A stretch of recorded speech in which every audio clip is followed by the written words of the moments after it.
And here we go.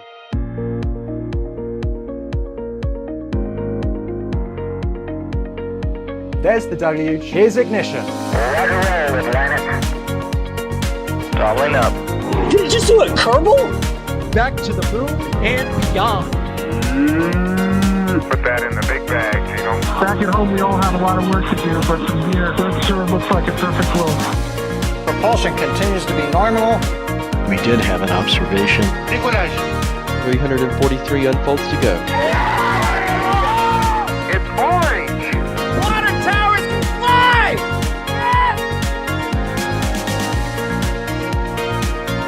Bingo! Right in the center. Where's Jacqueline? There it is! That was surreal. That's not what we want to see. No! Oh my god. Yikes. You bet. Sure. We don't need any more of these.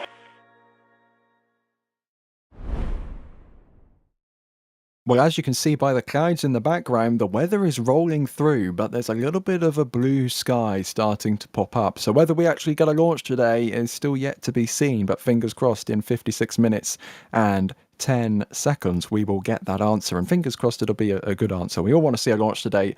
Commercial resupply services number 34 for SpaceX is vertical at Slick 40 at the Cape Canaveral Space Force Station in Florida, and we are counting down to yet another Falcon 9 launch, something which is becoming a little bit of a rarity on the Space Coast these days, surprisingly. I'm sure that's something we'll be talking about over the next 55 minutes as well. My name is Ryan Caton.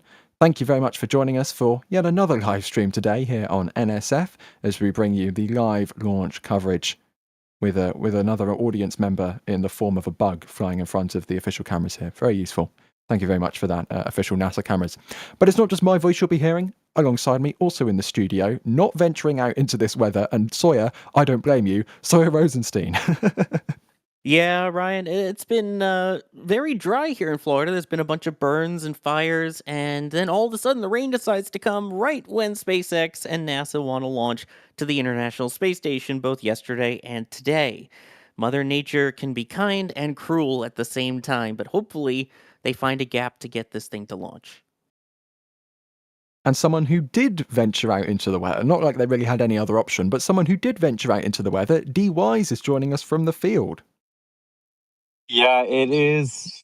I wish I could say a lovely day, but there are some spots of blue sky in the cloud, and it's better weather than yesterday. That's it's an achievement. Looking forward to hopefully, maybe, just maybe having a launch this evening. Fingers crossed. That's all we can do, fingers crossed. Something you can do is tag us in chat at NASA Spaceflight or at NSF if you have any questions or comments you want us to bring on screen. We'll do our best at answering them. To kick things off, though, Sawyer, the elephant in the room are the clouds. What is the latest information on the weather? Yeah, you're going to love this one, chat. So, the latest update that we got from SpaceX just about 3 minutes ago is that weather is currently 10% favorable for liftoff at 6:50 p.m. Eastern Time, which is when this mission is supposed to head to the International Space Station. And a reminder that this is an instantaneous launch window because it is going to the International Space Station. So, it's not like they get a chance to wait it out a little bit. The original concerns from the 45th Weather Squadron going into today was the cumulus cloud rule, the anvil cloud rule, and the surface electric fields rule. Basically, thunderstorm clouds rolling through that could produce lightning. And in fact, that has been a concern as we have seen that parts of the Space Center and the Cape Canaveral Space Force Station are in a Phase 2 lightning warning. So Phase 1 lightning watch means there's a chance for lightning to be in the area. A Phase 2 lightning warning means it is nearby, so go indoors, do not go outside, do not fuel, do not pass go, do not collect $200. Thank you very much, Sawyer.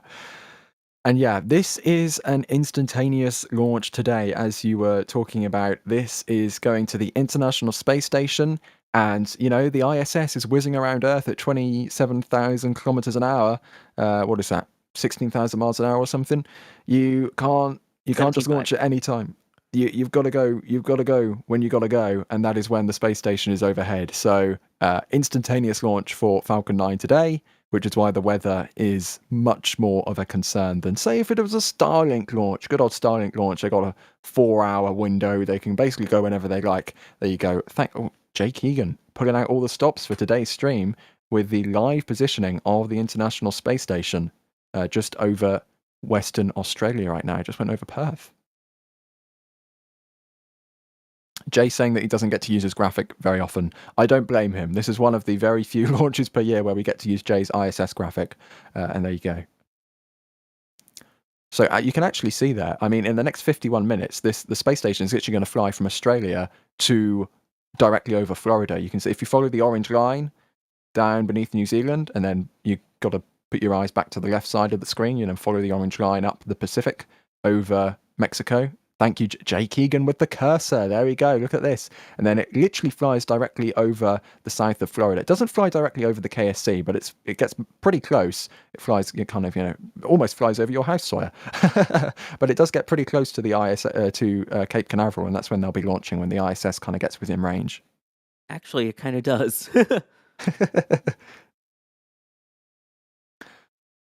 Let's see here for some questions. Again, if you are watching and you have any questions, tag us in chat at NASA Spaceflight or at NSF. Adrian is saying, one would think you've just been on another live stream, Ryan. I did just dart across from the, figuratively speaking, literally not so much, but I did just dart across from our countdown to launch stream as we get ready for Starship Flight 12. And Video Game Developer is asking, what is the best piece of cargo on CRS-34? Sawyer, have you got any specific, I don't know, maybe payloads or just tortillas that you're most looking forward to seeing fly? I mean, for the astronauts, it's probably new pieces as part of the waste management system aboard the International Space Station. They're sending up some replacement parts as well as some extra storage parts for the onboard facilities, which are somewhat similar to the ones that were used on Orion, but a little more evolved, as well as the wastewater processing and treatment facility. So basically the stuff that turns urine into drinkable water. But in terms of other stuff going up, there are some really cool science experiments, and there's about 1,800 pounds or 830 kilos worth of science going up in the pressurized area, another 1,800 pounds of stuff coming in the unpressurized payloads in the trunk of Dragon there. It's vehicle hardware, computer resources, spacewalk equipment, because those spacesuits up there are pretty old and they need replacement parts kind of constantly. And of course, stuff for the crew, which includes food, water, some fresh foods that they'll be able to eat as well, and then some, some other goodies for them. So all of that in the crew supplies there. So 6,500 pounds or about 3,000 kilos of supplies going up. And we can talk more about specific science experiments in a little bit because there's some really cool ones. Yeah, indeed. These cargo resupply flights are really the only sort of periods when the crew on board the space station get any chance to have something relatively fresh. Because, all the other food has been launched on another cargo resupply, and it has to be able to be good for consumption for months, if not years. They have to have a really long life. And, fresh food, typically doesn't really have that much of a life in it compared to, some of the more storable foods. So I'm sure the crew are always very happy to see another cargo ship arrive at the space station, usually bringing with some fresh fruits and veg or something along those lines. But looking at the Cargo Dragon spacecraft that will be flying today's mission, standing proud at Space Launch Complex 40, unless my eyes are deceiving me, there's more blue sky than there was when we started this stream 10 minutes ago. D, how's the weather for you? We still have lightning and thunder in the area where we are still under a phase 2 here at the press site, but there are blue skies, so hopefully it will really clear up and we can get moving on things. We're getting closer to fueling, and that's a very crucial point for this mission. They need to start that fueling. So hopefully in the next 10 minutes, it has cleared enough that they can actually do that. That is, of course, a very dynamic operation. So if there's any chance that the lightning could strike, they are not allowed to enter those operations. So fingers crossed. Maybe a bit of a change of ND from SpaceX there, as it gets a little bit brighter. Fingers crossed as the clouds start to thin out. But yeah, they can't be loading fuel when there's lightning in the area. So fingers crossed the weather cooperates. Counting down through 47 minutes now. And Sawyer, Slick 40 is, of course, SpaceX's only Falcon 9 pad. Well, it's not technically their only Falcon 9 pad, but it's only it's their only Florida Falcon 9 pad in regular operation these days. 39A focusing on Falcon Heavy, which we saw a few days ago, and Starship, of course. And it's been a little bit of a weird month and a half or so from Florida, because ever since they retired the Just Read the Instructions drone ship from service for Falcon 9, it feels like they've been slowing down the launch cadence. There just haven't been that many launches compared to what we saw, around, beginning of the year or even this time last year. Yeah, you're not kidding. Everything was picking up pace with all the Starlink missions, and then we had the GPS-3 mission, and that's when they said, hey, turns out this was the last last drone ship landing for Just Read the Instructions as a Falcon 9 recovery vessel. And after that, everything went relatively quiet. A lot of that was because the focus then went to Falcon Heavy, which launched from 39A last month, just a couple weeks ago now, actually. And so after that, we've seen, one Starlink, and then we have this mission, and then there's a customer mission that's currently scheduled for no earlier than Sunday, also from Slick 40. So it's weird seeing them calm down. If you look on the West Coast over at Vandenberg, they are still regularly launching Starlinks there. I guess the Cape operations are quieting down. They haven't really given a reason why, not as if they need to refurbish the pads or anything. They've been keeping up with maintenance on it, it seems like. So it's unclear exactly why, but that seems to be the trend. Fingers crossed when Starship arrives, that helps to boost up the cadence, because as SpaceX likes to say, they'll be able to launch many more satellites on Starship than they can on Falcon 9, and those satellites will be much bigger than the satellites they can launch on Falcon 9, meaning they can, pack more computers and antennas and bandwidth into those satellites and be able to share more data, which means, faster internet for us here on Earth. And, personally, I'm not going to complain about that. Faster internet is more better. More internet, more better, as Jack would probably say. As we approach 44 minutes left to go in the countdown, we've been getting some support in chat, so I'm going to run through this very quickly. Joar, thank you for the $50 tip at tips.nasaspaceflight.com. That goes directly to us, straight to NSF, goes straight into feeding the cameras and the robots, which help to bring you the live views. Julius, thank you for your support. Looks like you've picked up the Starship Flight 12 patch, available at shop.nasaspaceflight.com. Tim has become a flight engineer member. That is the highest level of support we have here on YouTube as part of the YouTube membership. So thank you, Tim. You will now get your name at the end of every NSF live show. Ship26 Fan Club, welcome to the chat. Thank you for your support there. They are asking, alluding to what we were just talking about, Sawyer, they are asking, are SpaceX being a bit premature, do you think, phasing out Falcon 9 when Starship is not even yet at orbital operations? Personally, I think maybe this call is a little bit early, but, this is also the company which we're getting laughed at for putting landing legs and grid fins on rocket boosters. Yeah, they're never going to land it on a barge in the ocean. That would be ridiculous. What are you talking about? But, I mean, it does seem a bit early, but at the same time, SpaceX seems to know what they're doing, and they seem to be continuing to put satellites up for Starlink. The constellation has been pretty well operational for a while, and it seems at this point it's more maintenance than it is for boosting the constellation, just from my opinion here. So, I don't know. It seems a bit premature. But at the same time, as you said, Starship is coming. With 39A offline, it allows them more time to continue to work on getting that pad set up for everything Starship and for the Falcon Heavy that we just had. And we'll see what happens. Hopefully it picks up a little bit later in the year. But for now, it doesn't seem they need it. And even so, the other benefit now is having that landing zone at LZ40 versus LZ1 and 2. It's a lot closer. And this booster is set to land back at that LZ on this mission versus having to use their singular drone ship that they have left on the East Coast, a Shortfall of Gravitas. D, I have a question for you from the chat. Ken is asking, what do you do to beat the mosquitoes in Florida?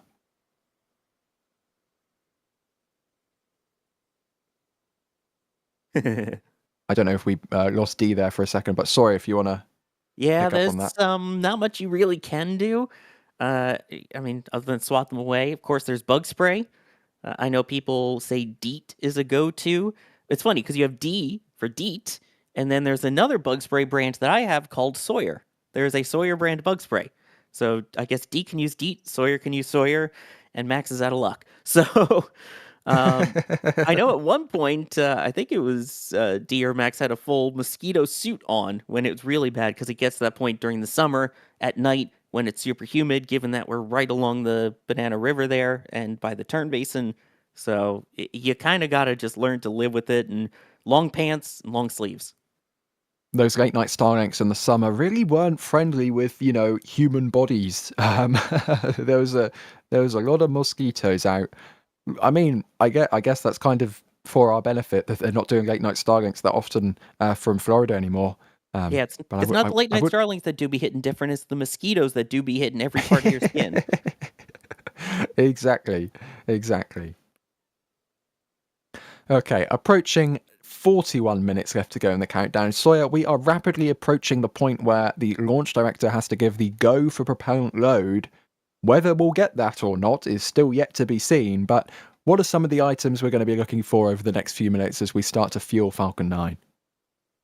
So hopefully what we'll be looking forward to now is them to begin loading the propellants. Of course, as pointed out, they have about 2 minutes to give that go for prop load. If so, then they will start with the booster getting RP1 or rocket propellant 1, which is type kerosene, as well as the LOX, the liquid oxygen. Then they will also start loading up the LOX the RP1 onto stage 2. That's that upper white part right above that black inner stage, the one that has the Freedom 250 logo on it today. Once that begins, that will proceed till about T-minus 20 minutes, 20 seconds. And then if all goes well with that, they will have the T-minus 20 minute, 20 second vent. And then at about T-minus 16 minutes is when they begin loading the LOX onto stage 2. And again, once they begin loading those propellants, they are always committed to a T0, which I guess was technically always the case given that this is an instantaneous launch window here. It is worth noting that at this point right now, the Phase 2 lightning warning does still appear to be in effect, and also worth noting that the last forecast that we received from SpaceX at about 5:53 p.m., so about, 20-ish minutes ago, is about 10% favorable. Although I'm hearing from the field, the update is that the launch report forecast has doubled from 10% to 20% favorable. We're also hearing from the field that Jerry, who's going to go out and give us an alternative angle, is currently stuck on the bus because of the lightning. So fingers crossed the weather warning's clear in time and we can get some more views for you. Currently showing you some of those pad cameras provided to us by NASA, and we are very grateful to NASA for allowing us to have these direct feeds here to these pad cameras at Space Launch Complex 40 itself. So fingers crossed that we can get D and Jerry out in the field without getting struck by lightning. That would be a suboptimal day indeed. We are just about 40 seconds away or so from that go for propellant load commit time, so we will stand by for any information we get. And I'm hearing that we should be going into propellant load, so we should be seeing some frost rising over the next few minutes. That'll be a visual indication, but we'll just have to wait and see how things currently are running. Yeah, unfortunately, we don't get to hear the comms net for most of these missions, and even if we do, it's usually as they get closer to the T0. So as of now, we won't hear an official go or no go or anything audible like that. And even so, when they do these polls, they're all done on their consoles, non-verbal for this portion. We have another question here from Luke. They are asking, which direction will this rocket be launching today? Will you be able to see it in South Florida? And I'm not sure if Jay Keegan can bring up his fancy ISS graphic again, but Sawyer, unfortunately for folks like yourself, I don't think this will be too visible. It's going up the northeast, right? Yeah, I mean, there's still a chance that you'll see it depending on where you are in South Florida. Obviously, the further south you go towards Miami, it'll be a little more difficult. Little less likely in Fort Lauderdale. As you start getting towards West Palm Beach and Fort Pierce and Vero and up that way, you have a better chance depending on where you are in South Florida. However, if you're on the northeastern part of the United States, it's a bit of a better chance. It's still very difficult to see during the day. It's a lot easier to obviously see at night, but if you're along the northeastern part of the United States, it definitely can't hurt to go outside and take a look. But yes, this is going northeasterly. And there you can see those hazard zones for the launch and for the landing of the fairings. Wait, no, there's no fairings. What am I talking about? What's that exclusion zone for? I'm confused.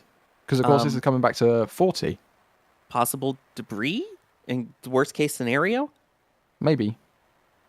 That's caught me out. Yeah. I'm having it. For abort, but I'm there having is an no error abort. 404 live on stream right now.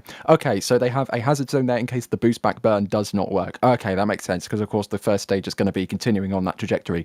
Fingers crossed the boost back burn does work and they can bring the booster back to landing zone 40. Because sorry, of course, what a great way to segue. It's an RTLS mission. Yippee! We've been getting a lot of those RTLSs recently. We have. We've also been getting a lot of ISS related missions because we had Crew 12. We had the most recent one, which is from Northrop Grumman, the Cygnus, and now we have this one as well. Also going to the ISS, and when they go to the ISS, with the way that Falcon 9 is, with the height in the orbit, or the altitude in the orbit of the ISS, and the mass of the payload, it allows them to conserve a little bit extra fuel and perform the boost back burns, where it will turn itself around essentially and then land back at LZ-40, which is technically in the very background of this shot, although you can't see it because it's basically a flat piece of concrete, as opposed to the old LZs 1 and 2, which they previously used. LZ-1 is no longer leased to SpaceX, and LZ-2, while not being allowed to use as a primary landing zone, is still technically allowed to be used for Falcon Heavy side cores. But this booster will be landing just a couple hundred feet or a couple hundred meters, however you want to count it, away from this exact spot.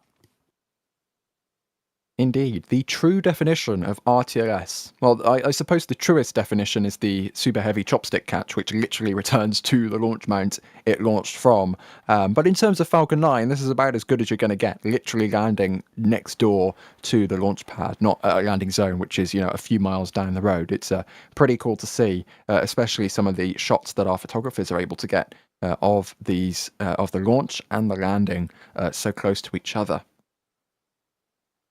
Just crossing through T-minus 34.5 minutes now, so we should be into liquid oxygen and RP1 load on the first stage. Of course, RP1 on both stages, liquid oxygen on the first stage.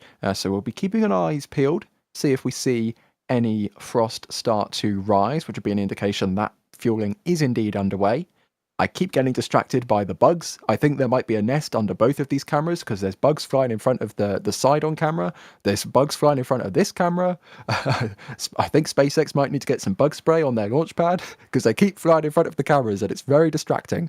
If you go back on YouTube to the shuttle days, there was a great mission where, as it was sitting on the pad, there was a spider that came onto the screen and it looked like it was attacking the shuttle. The early day memes, I guess you would call them, were very entertaining from that, even though it was really pre-meme era. I'm sure Adrian would have loved to be on that particular stream. Let's see here. Plenty more questions coming in. Metro498 is asking, more bugs. Is CRS-34 the 34th resupply mission of the SpaceX Dragon capsule? Sawyer, would you mind explaining the two different vehicles that have resupply missions to the ISS? Yeah, sure. As pointed out, this is the 34th ISS resupply mission as part of the Commercial Resupply Services contract. So there's been a couple versions of this, and SpaceX is constantly been renewed for each one of them. Going back to, I guess it depends if you want to count some of the demo flights from the early days of COTS 2 Plus or COTS 2/3, depending on how they named it at the time, which was their demonstration mission to the ISS. And then you had the official one starting at CRS-1. There was also the Cygnus ISS resupply vehicle that is from Northrop Grumman currently. It goes all the way back to Orbital and Orbital ATK and all the other different names that they had. That used to launch on Antares. They then had to take it out of service to upgrade it to the Antares 300 series, which we haven't seen fly yet. But once it does, that is where Cygnus will return to from Wallops Island. Cygnus has also previously flown on Atlas V. And then in terms of other countries, you also have the HTV-X from Japan. You also have the Progress resupply vehicle from Russia. And I'm trying to think if there's any others that I'm missing off the top of my head. But yeah. And ESA had their resupply vehicle as well, the ATV. And it looks like we have Frost on Falcon 9. So apparently they are continuing with prop load, even though at this point it appears there is still a Phase 2 lightning warning in effect. Well, that is vapor, and that can only happen if there's cryogenic fuel inside and liquid oxygen is being loaded. So they must be giving it a go. 31 minutes and 20 seconds.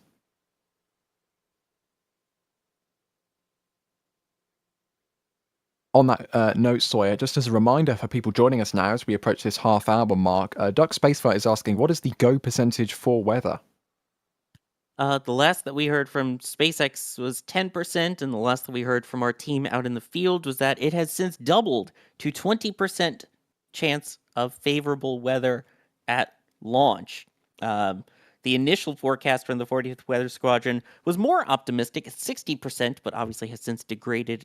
The original concern being the cumulus cloud rule, the anvil clouds, and surface electric field rule. So basically, lightning and other potential storm clouds in the area, which, while they may not be directly over the pad right now, you can see some of those thicker, darker colored clouds in the back there. That's what we don't want to see, because the last thing you need is the rocket flying through a cloud that has either lightning in it or the potential to create lightning as the rocket flies through it, and you cause issues with all of the circuitry on board. So that is why that is a concern. It's like, oh, but, Progress and Soyuz and all those launch in the rain all the time. It's more for the lightning concern than the actual rain concern. Yeah, they've launched Soyuz in blizzards. Like, that's not an exaggeration. They have launched Soyuz in blizzards from Russia and from Kazakhstan. Soyuz is just built different. Sawyer, Telstar 86 is trying to take your job here because they are paying us to do a socials plug. Oh, are they? Look at that. Do we have a TikTok or a Facebook or anywhere to keep up with everything space, Sawyer?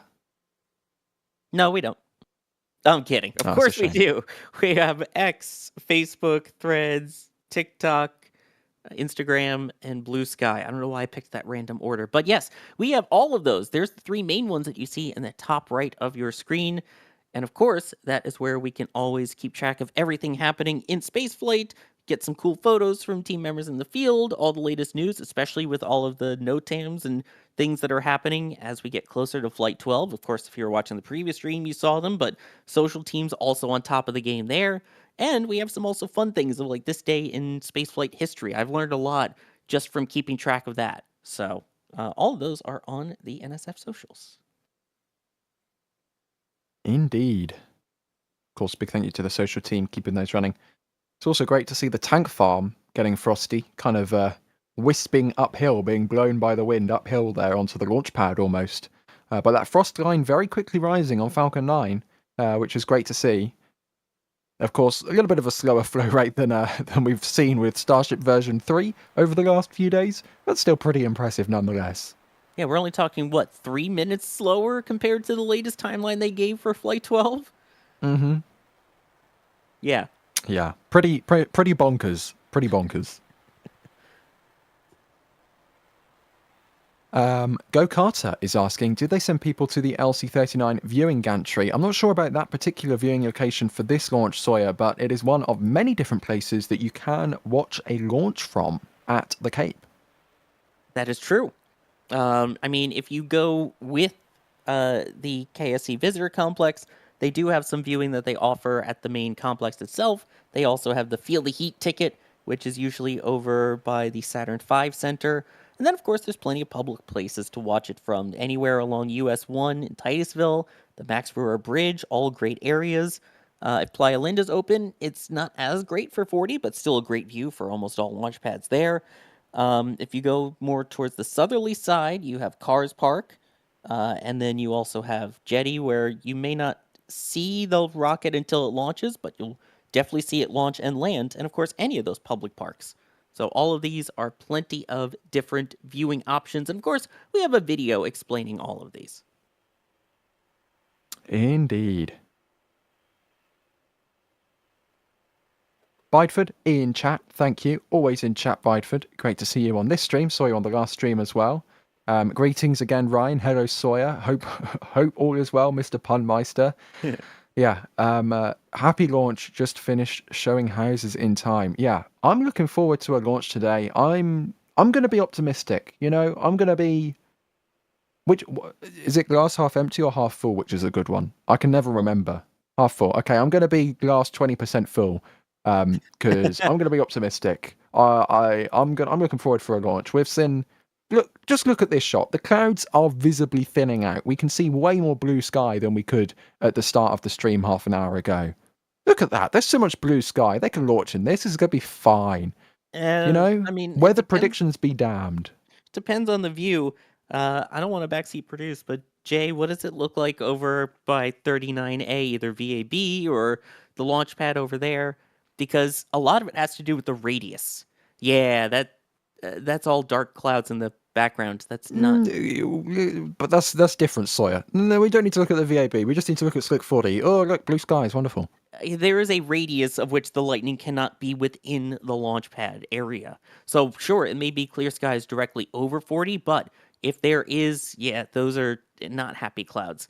If those are within a certain range around the pad, that is when it becomes an issue. Lego Rocket has a question, and we were talking about this on the Falcon Heavy stream a few days ago, and the answer actually surprised me. Lego Rocket is asking if they'll be able to hear the sonic boom from Orlando, and Sawyer, I think it's pretty much down to how the winds are blowing. Exactly. Yeah, if the winds are in your favor and they're kind of blowing westerly, then there is a strong chance that you will hear it. Even if you're south as well, depending on the wind direction. I've heard people hear it as far south as Vero Beach, Fort Pierce, possibly even Stewart, which is surprisingly south if you know any Florida geography. So I would be surprised if you don't hear it, but again, it all comes on the wind direction. I'm going to very cheekily just look at the weather, and it is okay, it's blowing in from the west from the sea, but then over Orlando it's blowing to the east, so maybe not favorable for this particular launch. It seems to be getting caught up a little bit in that big weather system which is sitting directly over the Cape right now, which we've been keeping an eye on all day. So yeah, maybe not ideal, but we'll just have to wait and see. Go outside. By all means, go outside, keep the stream running on your phone, but go outside, listen out, see if you can hear the sonic booms, because this is a big booster coming back to the Cape here for that RTLS. And Alex sometimes. I was going to say, Alex made a good point in the back channel here. The fact that given it is a northeasterly trajectory, that means for the boost back burn, it then has to turn south. So as it's coming back in to LZ40, it is traveling southward. So that means it's more likely that if you are towards the south of it, you will hear the boom farther. Indeed. And as I was saying, this is a big booster. Sometimes we talk about Starship and Super Heavy, and we're like, that's a big booster. That's huge, okay? Starship is huge. That is unconceivably large. Falcon 9 is still huge. This thing is 3.5 meters wide. Just imagine 3.5 meters in your head. That's quite a wide rocket, and then it's 70 meters tall. These boosters are huge, right? And they're plummeting back to Earth at supersonic speeds, and then they just light the engines at the last second for a bang-on touchdown. I mean, the engineering is just incredible, and the amount of mass that is moved in such a short space of time is just incredible. Yeah, for reference, the width on that is about 11.5 feet, and the height is about 230 feet for those who use Freedom 250 units. Freedom 250 units, eh? It says it on the booster. It says it on stage 2. It does. Sorry, not the booster. Yeah, second You stage. got me there. It does. Let's see. M. Smith is asking, with one drone ship, one drone ship no longer used for Falcon 9, do they still need both Doug and Bob? I'm not actually sure on that one. I think they still have both in service, maybe to speed up kind of ferrying recovery. Do you know, Sawyer? I'm not 100% sure. I believe they still do, and I mean, it kind of makes sense if you think about it. If they did want to go for that rapid turnaround cadence, and say, like for the NG mission that we just had, the Cygnus mission, that had a fairing on it. So imagine if you had one like this, one launching that was a drone ship landing, and then you had another one 3 days later that was an LZ landing. You would still want to have both of those recovery ships for the fairings. So I don't see why they wouldn't keep both of them. Yeah.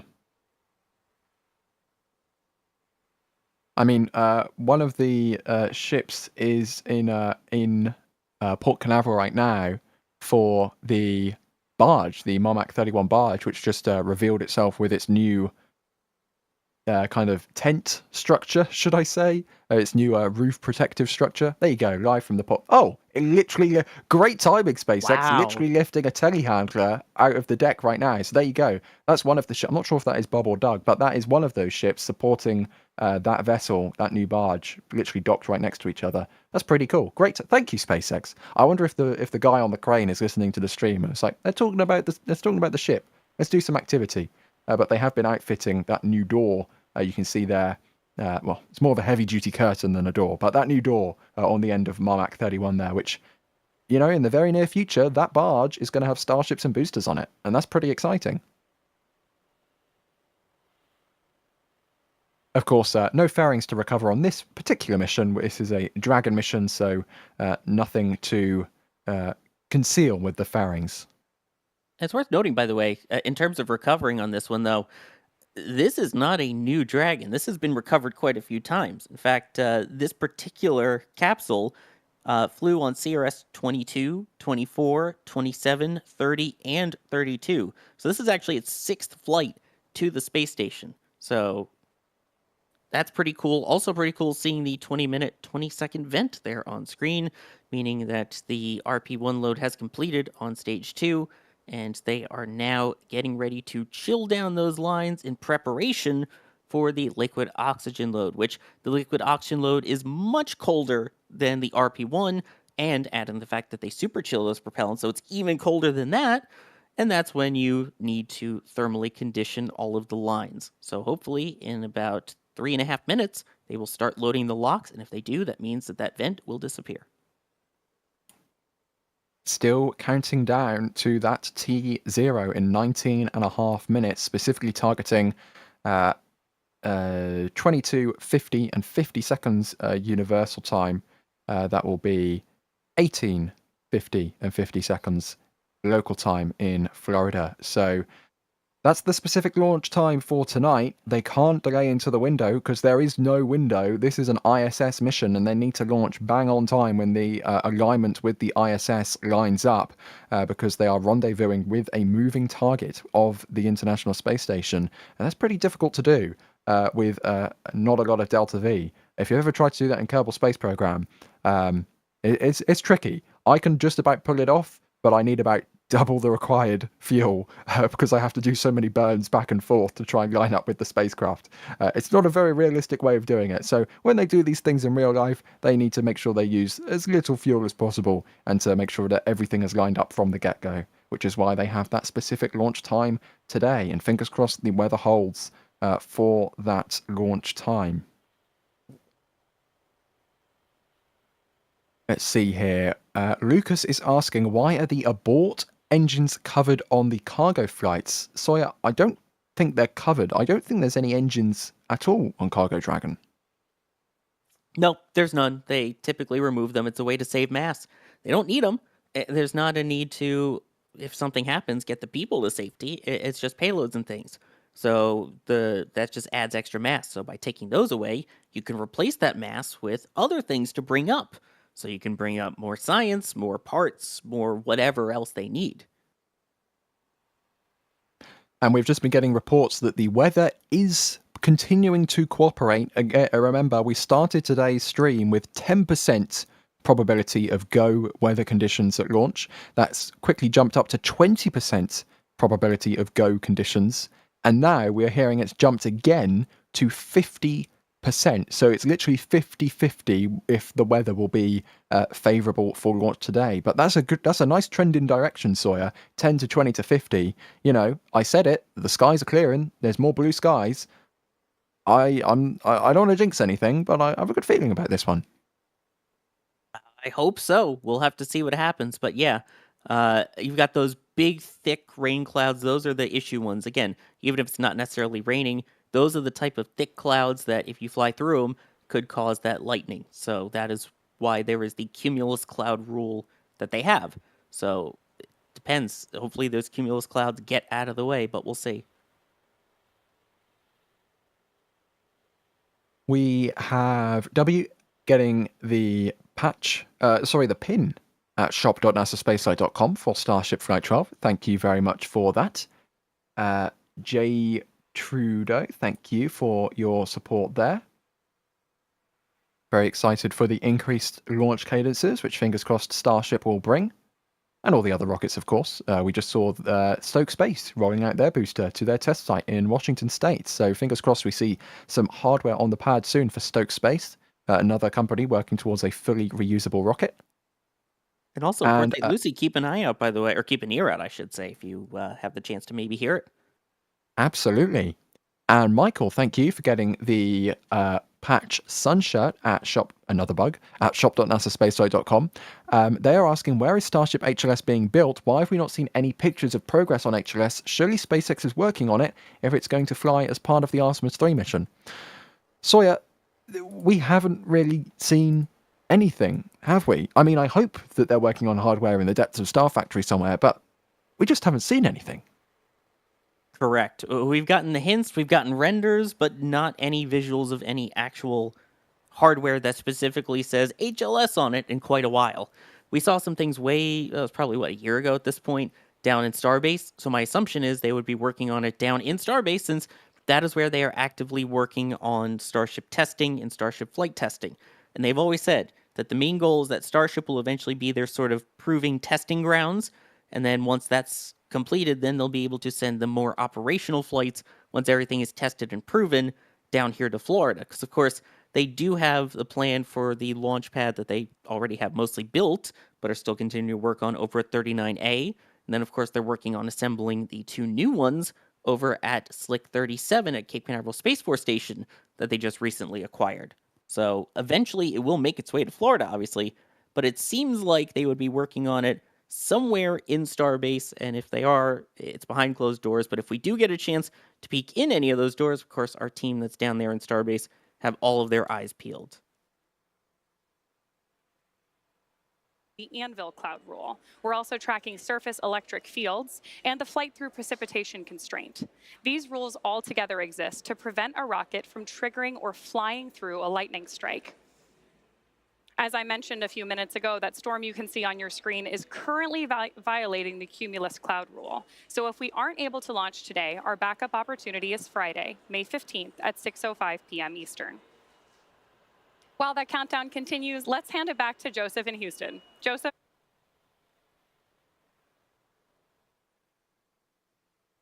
I am not Joseph in Houston, but that was information from SpaceX on what the current violation is for launch. Fingers crossed that cloud gets out of the way in the next 13.5 minutes.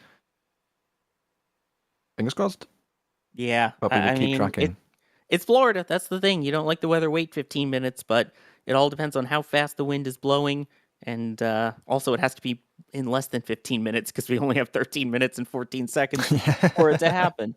It is worth noting that the area is still technically in a Phase 2 lightning warning.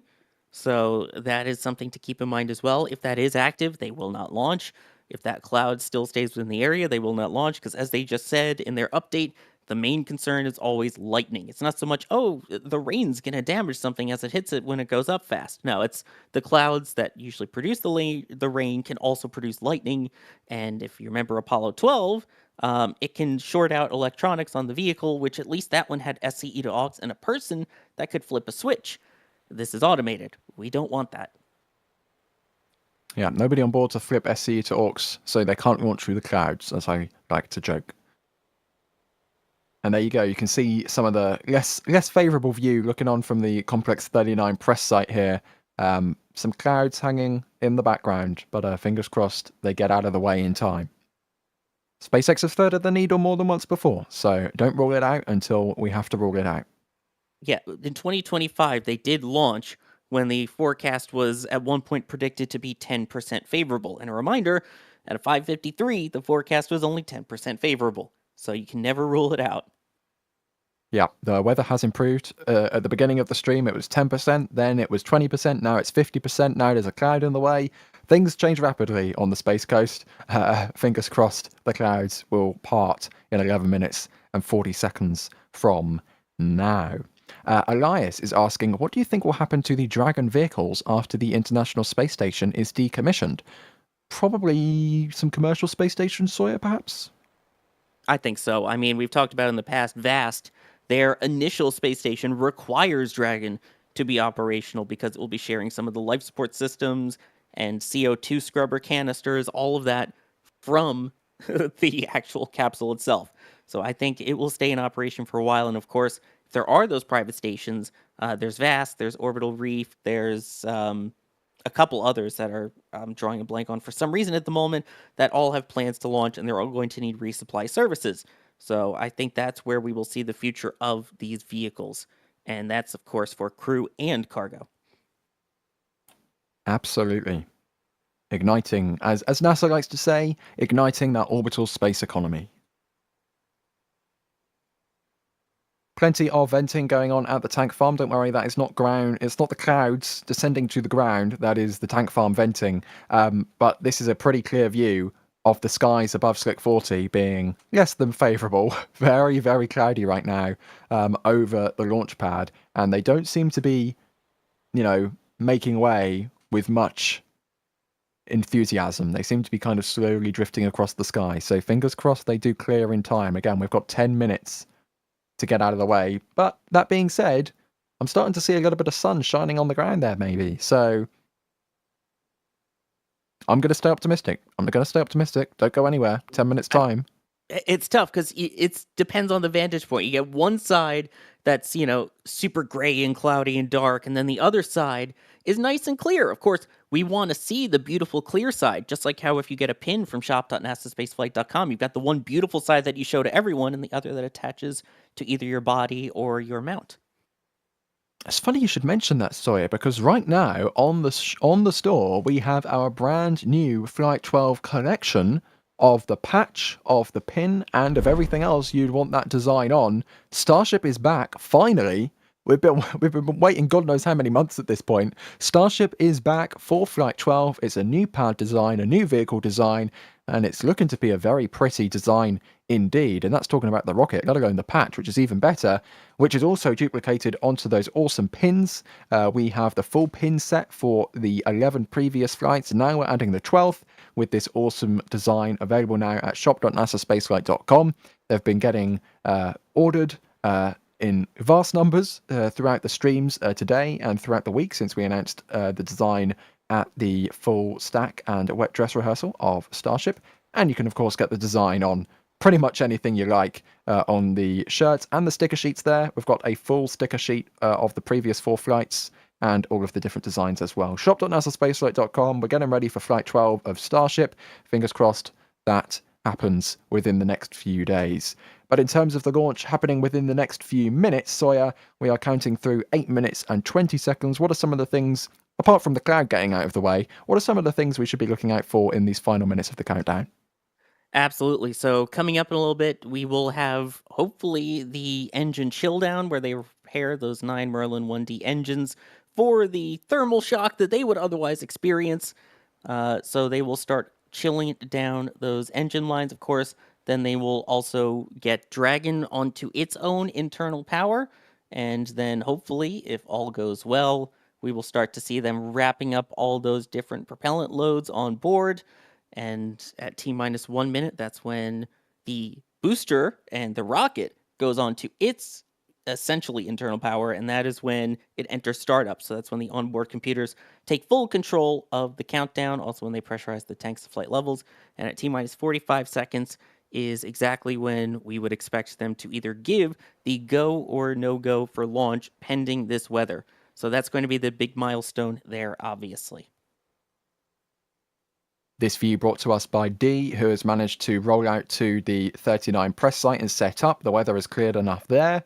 I'm also hearing that Jerry is getting ready as well, so it sounds like they've finally been allowed off the bus. So the lightning has gotten out of the way there as well. And we also have those pad cameras courtesy of NASA at the pad itself. So fingers crossed, if we do get a launch in 6 minutes time, just over 6 minutes from now, we will get some pretty views indeed. Engine chill now underway on the 9 Merlins on the first stage of Falcon 9.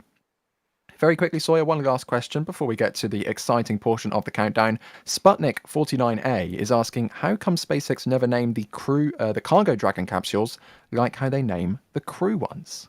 I mean, technically it has a name. This is Dragon C209, but yeah, that's because the first crew that gets to fly in it names it. So if there's no crew flying in it, they don't really get to name it. So this is just C209-6 technically. Just like the booster, which I don't think we've talked about that yet this flight, is B1096, which is also on its 6th flight, having previously done the first Kuiper flight on Dragon, which is now Leo, so that was KF-01, the IMAP mission, NRL-77, GPS 3-9, and a previous Starlink flight. I just realised I've been completely forgotten to talk about the booster. I've made it 55 minutes through a stream and I've completely forgotten about the booster. Thank you, Sawyer. But yeah. I wonder if any of the mice that have been launched to the space station have launched before on Dragon, in which case, technically, they should be able to name the capsule? Yeah, but then every capsule will just be named Squeak. Oh, yeah. Might be a little bit of a disadvantage. But yeah, again, for those who don't know, this mission, as we pointed out, previously flew CRS-22, 24, 27, 30, and 32 to the ISS. So this is the 6th flight for the capsule as well, and the second stages are always brand new and not reused. Passing through 5 minutes, SpaceX is still looking at the weather, so no definitive good to go or no go just yet, but it's still a watch item, and we're watching it.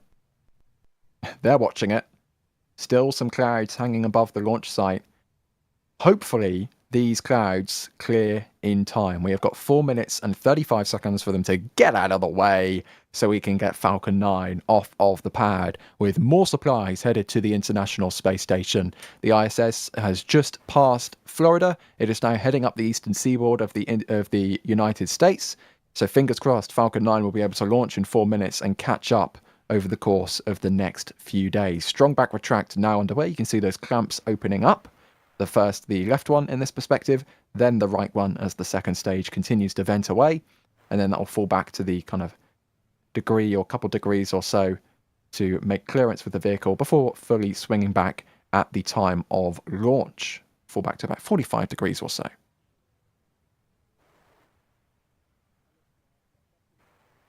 Still continuing to count down for now. I'm seeing more blue sky, Sawyer. I'm feeling optimistic.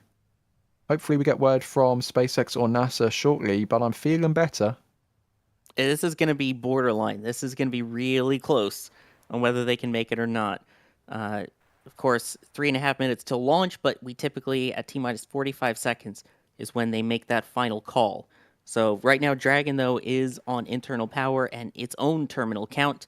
And we really get towards the terminal count of the booster at T-minus 1 minute when it goes to startup. Approaching 3 minutes in the countdown now. Everything's starting to get a little bit more nervous, a little bit more nervy. I'm not sure which is the correct terminology. And I'm getting updates that the launch weather is now 95% favorable. So that's a huge swing from 10% 10% go to 95% go in the space of 50 minutes. That is a big swing, but it looks like in 2.5 minutes time the weather will be 95% favorable. So fingers crossed we get a launch in the 95% and not some kind of non-launch word that begins with S in the 5%. 2 minutes and 20 seconds left to go in the countdown at this point. We are standing by for the flight computer to begin those final pre-launch checks, and of course the propellant tanks pressurizing for flight in about 1 minute from now. This is going to be interesting. Again, they've already finished loading up the stage 1 locks. Should be coming up on finishing up all those propellant loads. Yes, there we go. Stage 2 locks load is complete. So next up, we will see them do the gas closeout. So you'll see all of the things around the tank farm here and around the pad getting super venti. That is as they clear out all of the lines ahead of launch. 1.5 minutes left to go in the countdown.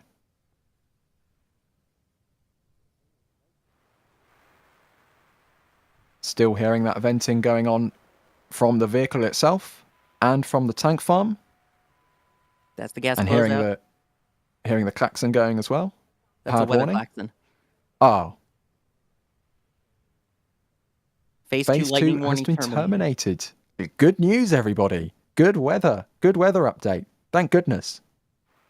Okay, 60 seconds left to go. Let's focus on the vehicle. Will we get a launch today or not? The skies are clearing up. The clouds are parting. There's blue sky in the background, but what we need is blue sky directly above Space Launch Complex 40 in Florida. 50 seconds left to go in the countdown. We're in startup.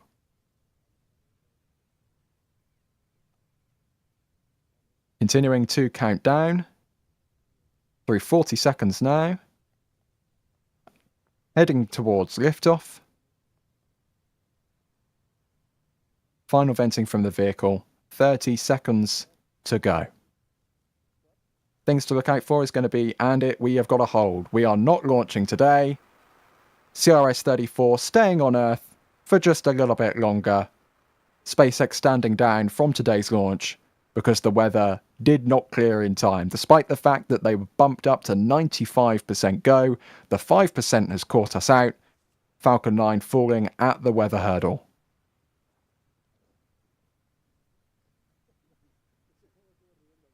Hate it when that happens again. The weather, it's one of those where the weather is so finicky. The fact that it was at 10% and then up to 95% and back down again, man, that's wild. And of course, because we have a Falcon 9 scrub, we have the Falcon 9 scrub merch. I watched the whole stream and all I got was a Falcon 9 scrub. I've been on 2 streams today so far and I haven't got a launch. There's something to say about that. Well, one of them was a countdown to launch. This was an actual countdown to an actual launch that didn't launch. So I don't know how that works. Yeah, I think we're gonna have to look at that. We're gonna have to look at that and see how that happened. But there you go. Shop.nasaspaceflight.com. This will be available for a limited time because you guys watched an entire Falcon 9 launch stream and all you got was a scrub. So one thing you do deserve is the exclusive scrub merch, which only is available in the hours. That was a loud vent. Only available in the hours after a scrub. 7 hours, 20 minutes, 50 seconds in the secret shop. Now open at shop.nasaspaceflight.com. There you go. I will say, in terms of the forecast, I believe SpaceX said that the next launch attempt will be available this coming Friday at 6:05 p.m. Eastern Time, so a Flame Trench special. I believe, if that is the case, the weather does improve to 90% favorable, with the only concern being the cumulus cloud rule. But today it was 95% favourable and they scrubbed Sawyer. It was also 10% favorable when we started the broadcast. Minor pedantics. Fun fact, the actual percentage of weather being go today is now 0%. Thank you for that, Sawyer. Also, thank you to D Wise, who rolled out to the field nonetheless. How are you, D? Okay, that was very exciting hearing the sound of the weather siren and hearing that the phase 2 had cleared at barely a minute before launch.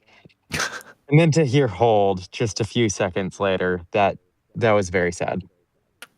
Yeah, not the ideal scenarios on that one, but you know, you'd rather be on the ground wishing you're in the air than in the air wishing you're on the ground.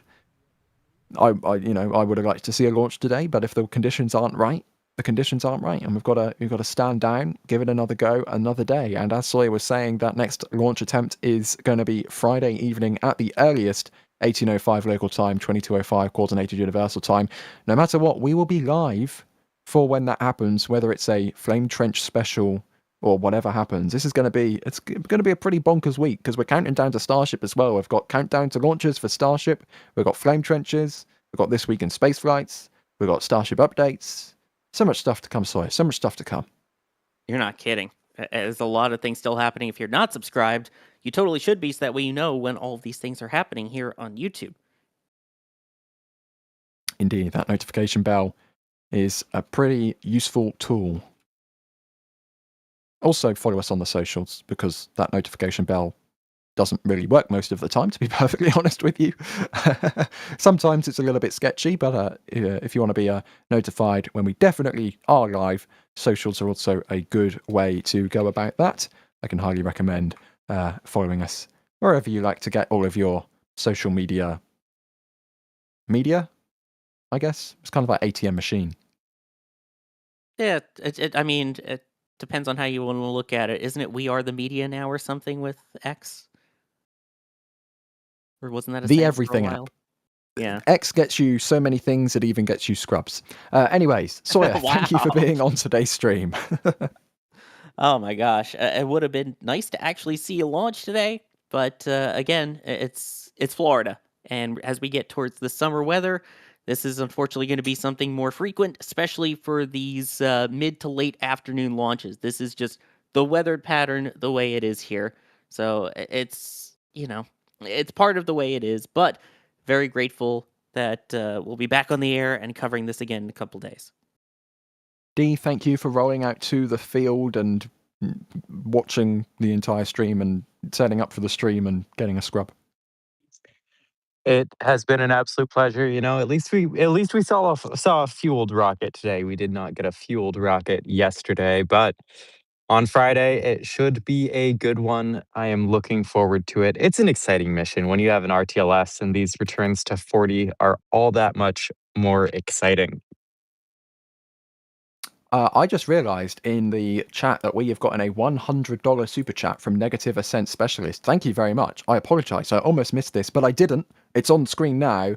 Hour 14 of work. NSF gets you through every single time in celebration of going under contract with my latest new house, wanting to spread the love. Thank you, Negative Ascent Specialist. That is a big chunk of support, and that is very, very, very, very much appreciated. How many times can I say very in one sentence? But yeah, seriously, every single penny that you guys are able to contribute goes so far, and you don't have to contribute financially. Just watch the streams. That's all we ask. We just want to show people rockets. That's all we want to do. But if you're able to financially contribute, that is huge in itself, and support like this blows me away every single time, because we had $50 tips on today's stream, $100 super chats. It's just stupendous, the amount of support you guys give us. So thank you so much, Negative Ascent Specialist. That is very, very much greatly appreciated by everybody on the stream, working on the stream. With that, we also had Jerry in the field, stuck on a bus for most of the stream, to be perfectly honest. So thank you, Jerry, for rolling out as well in this horrible weather. Thank you to Jay Keegan for pushing the buttons, making the stream go. I've been Ryan Caton for NSF. Thank you for watching, and we'll be back whenever the weather decides to let us launch next. Bye-bye.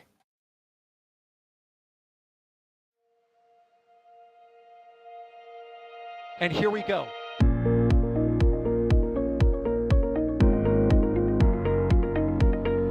There's the W. Here's ignition. Doubling up. Did it just do a Kerbal? Back to the moon and beyond.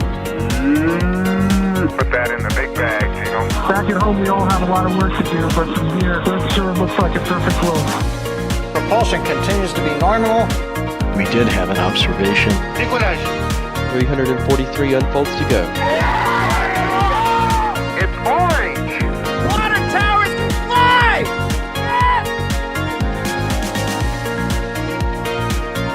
Bingo! Right in the center. Where's Jacqueline? There it is! That was surreal. That's not what we want to see. No! Oh my god. Yikes. You bet. We don't need any more of these.